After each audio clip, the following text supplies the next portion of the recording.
This is Laura Roberts here at S.E.A. News, reporting from the coast of Southern California.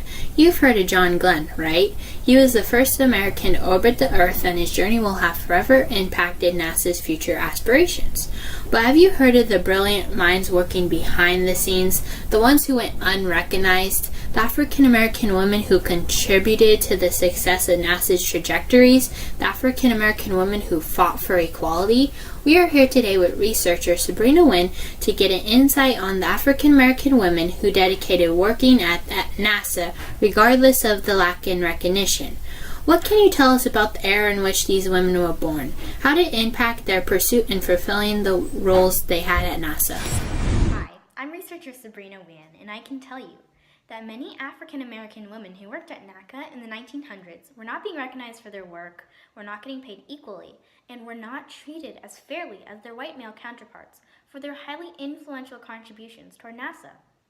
These women encountered many struggles, not only to be acknowledged for their work, but to have their full potential realized, not just because of the color of their skin, but also because of their gender.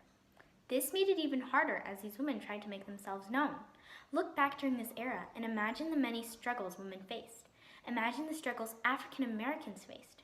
Now, imagine being an African American woman and the heightened challenges you would face. Why was the world filled with prejudice and assumptions purely based on the visual attributes of a person? Find out more after the break. Has anybody ever looked at the stars and said, "I wish I can live there"? Has it remained a dream not come true? Well, dream no more, wish no more, but instead live in reality. Living in space is not a foreign idea. Sea Spacers have made your fantasy nonfiction.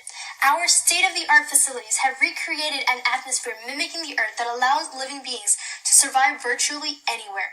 Prices are as low as $5 million per week. Reservation needed. Tickets to the Moon and Mars are sold separately. Call 1-800-SEA-MOON to reserve today. Regardless of the judgments made, these women never stopped questioning, never stopped pursuing, and never stopped trying to accomplish their goals with the determination and persistence they had attained. Katherine Johnson wasn't let into the men-only meetings. Mary Jackson wasn't going to become an engineer.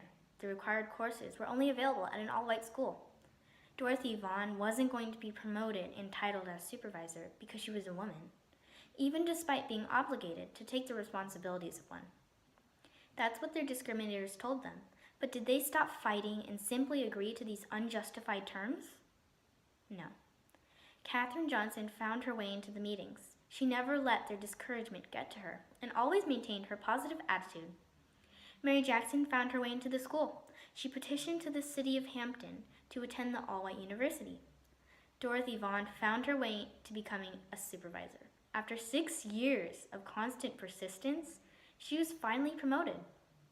Understand that these were not easy tasks. They had to rise above and beyond the falsehoods and labels put onto them.